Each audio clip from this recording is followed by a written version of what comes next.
छत्तीसगढ़ की राजधानी रायपुर में 3 दिन से चल रहा भाजपा का प्रशिक्षण वर्ग कार्यक्रम रविवार को खत्म हुआ। सभी नेताओं ने यहां प्रधानमंत्री नरेंद्र मोदी के मन की बात कार्यक्रम सुना। इसके बाद प्रदेश कांग्रेस को हर मोर्चे पर घेरने के संकल्प के साथ इस कार्यक्रम का समापन हुआ। इसके बाद मीडिया से बात करते हुए भाजपा के प्रदेश अध्यक्ष विष्णुदेव साय ने कहा कि ये कार्यक्रम कार्यकर्ताओं को नए सिरे से एक्टिव करेगा।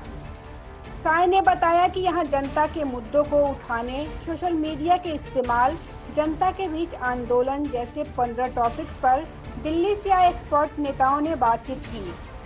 हम लोग सरकार को सेवा का माध्यम मानते हैं।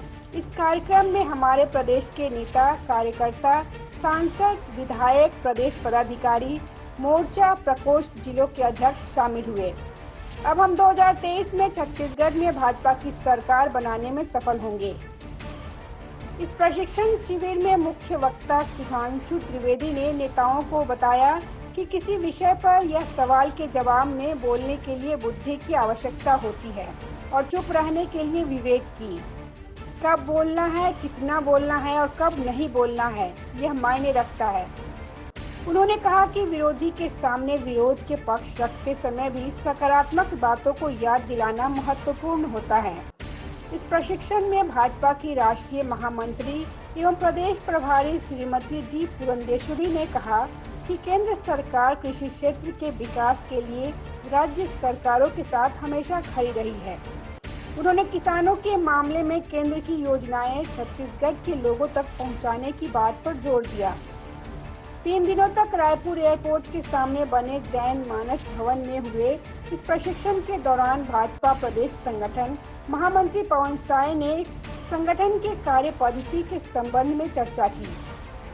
अंतर्राष्ट्रीय हिंदू परिषद के कार्यवाहक अध्यक्ष अशोक कुमार ने प्रशिक्षण शिविर में एकात्म मानवतावाद के संबंध में विस्तार से जानकारी दी। भाजपा आईटी के राष्ट्रीय संयोजक अमित मालवीय ने सोशल मीडिया के उपयोग के बारे में बताया। राष्ट्रीय स्वयंसेवक संघ के प्रांत प्रचारक प्रेम शंकर सिदार ने हमारा विचार परिवार के विषय पर चर्चा की। Bureau report, public news.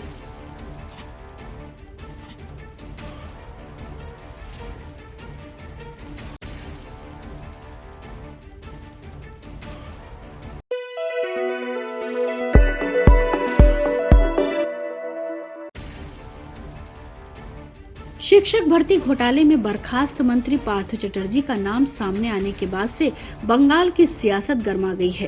Partha Chatterjee को मुख्यमंत्री ममता बनर्जी के बाद तृणमूल का दूसरे नंबर का कद्दावर चेहरा माना जाता है। पार्थ चटर्जी का ममता बनर्जी से उसी वक्त ठन गई जब गिरफ्तारी के समय ममता बनर्जी ने पार्थ चटर्जी का फोन नहीं उठाया। लेकिन पार्थ चटर्जी ने ईडी के सामने अपना मुंह नहीं खोला था। लेकिन पार्टी और मंत्री पद से निलंबित किए जाने के बाद पार्थ ने अब ईडी के सामने ममता के सारे राज उगलना शुरू कर दिया है।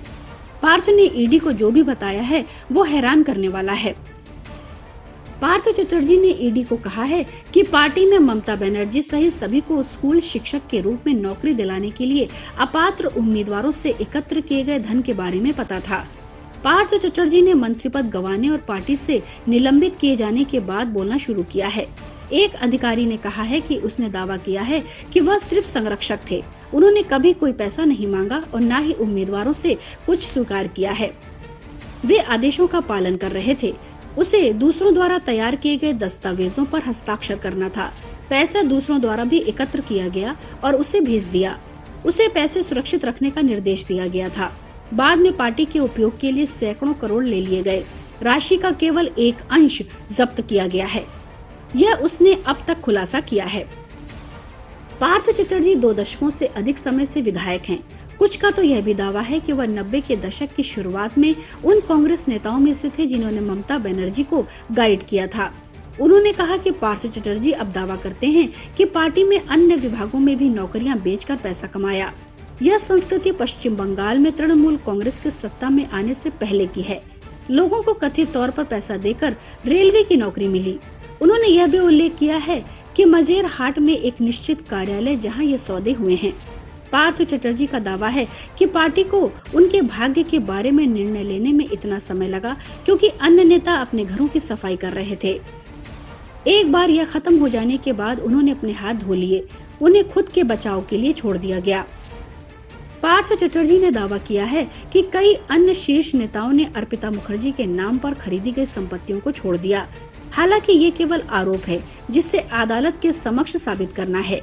ईडी कोई जोखिम नहीं ले रहा क्योंकि कोई भी गलत कदम पार्थ चटर्जी और अर्पिता मुखर्जी के खिलाफ मौजूदा मामले को खत्म कर सकता है।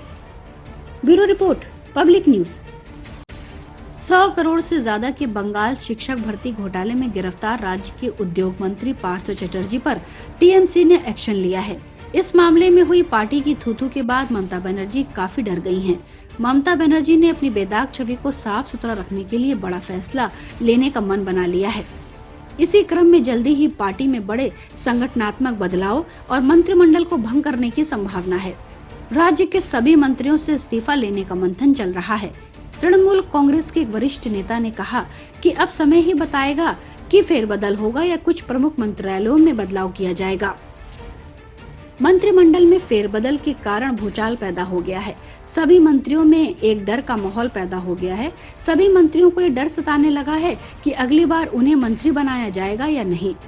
तृणमूल कांग्रेस और राज्य सरकार दोनों में प्रभावी भूमिका में रहे चटर्जी को गिरफ्तारी के बाद मंत्री पद से हटा दिया गया और पार्टी से भी निलंबित कर दिया गया था।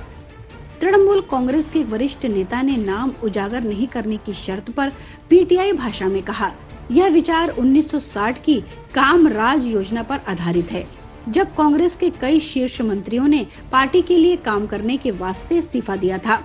पिछले साल पार्टी के लगातार तीसरी बार सत्ता में लौटने के बाद हमारी इस योजना को आगे बढ़ाने पर बल दिया गया। उन्होंने कहा कि अब समय ही बताएगा कि व्यापक फेरबदल होगा या केवल कुछ प्रमुख मंत्रालयों में बदलाव किया जाएगा।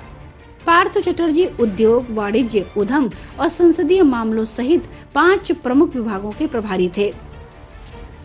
वरिष्ठ नेता ने यह भी बताया कि संगठनात्मक बदलाव पार्टी के राष्ट्रीय महासचिव अभिषेक बनर्जी के करीबी नेताओं में से एक पद के आह्वान को प्रतिबिंबित कर सकता है। उन्होंने कहा कि पार्टी संगठन में भी बड़े बदलाव होंगे। एक व्यक्ति एक पद की नीति का सख्ती से पालन किया जाएगा। महासचिव जैसे कुछ पद जो पार्थ चटर्जी के पास थे समाप्त किया जा सकता है। इन बदलावों से अगले साल होने वाले पंचायत चुनाव और 2024 के लोकसभा चुनाव को ध्यान में रखते हुए लागू किया जाएगा। महासचिव होने के अलावा चटर्जी पार्टी के राष्ट्रीय उपाध्यक्ष, राष्ट्रीय कार्य समिति के सदस्य और इनकी अनुशासन समिति के अध्यक्ष और पार्टी के समाचार पत्र जागो बांग्ला के संपादक भी थे।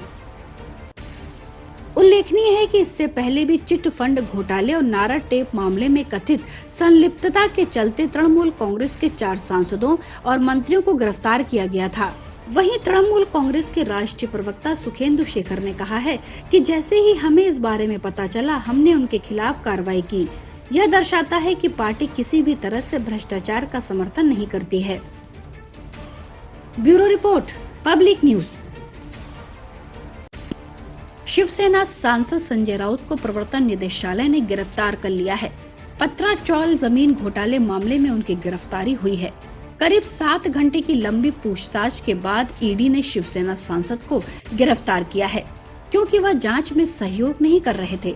आज ईडी ने उन्हें पीएमएलए कोर्ट में पेश करेगी। बता दें कि शाम 5:30 बजे से ईडी ऑफिस में राउत से पूछताछ चल रही थी। वहीं संजय राउत की गिरफ्तारी के बाद उनके भाई सुनील राउत ने कहा है कि संजय राउत को गिरफ्तार कर लिया गया है। इस दौरान शिवसेना नेता संजय राउत ने ट्वीट किया कि महाराष्ट्र और शिवसेना की लड़ाई जारी रहेगी।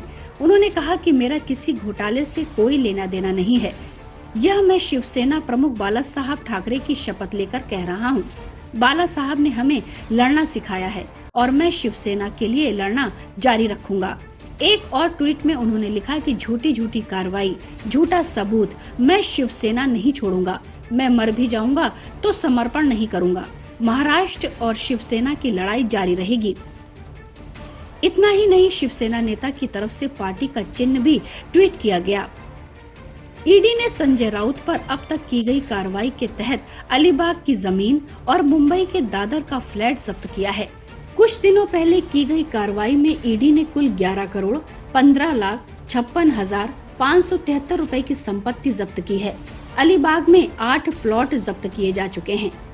इसके पहले संजय राउत के खिलाफ मुंबई के वकोला थाने में एफआईआर दर्ज की गई। पत्राचौल घोटाले में जुड़े मामले में उन पर एक महिला को धमकाने का आरोप भी है। महिला के बयान के आधार पर पुलिस ने उनके खिलाफ प्राथमिकी दर्ज की है। पत्राचौल मामले की गवाह स्वप्ना पाटकर का बयान दर्ज करने के बाद वकोला पुलिस ने संजय राउत के खिलाफ धमकी भरे कॉल मामले में प्राथमिकी दर्ज की। मुख्यमंत्री शिंदे ने कहा है, ईडी की पूछताछ शुरू रहने दीजिए। राउत ने कहा है ना कि उन्होंने कुछ नहीं किया। जब कुछ नहीं किया तो डरना क्यों? पूछताछ होने दीजिए, सच सामने आएगा। वे महाविकास अघाड़ी के बड़े नेता हैं, रोज सुबह 9 बजे बोला करते हैं। बता दें, ईडी ने राउत के खिलाफ कई सम्मन जारी किए थे, मगर शिवसेना सांसद ने कोई न कोई हवाला देकर इसे टाल देते थे। उन्हें 27 जुलाई को भी तलब किया गया था। इसके बाद उन्हें 7 अगस्त तक का समय मांगा था, मगर ईडी की टीम रविवार सुबह संजय राउत के मुंबई स्थित आवास पर पहुंच गई। इसके बाद उन्हें हिरासत में लिया और तब से ईडी उनसे पूछताछ कर रही है। बता दें, पत्राचौल के पुनर्विकास मामले में संजय राउत, उनकी पत्नी और करीबी सहयोगियों पर धोखाधड़ी और कथित धन शोधन का आरोप है। Bureau report, public news.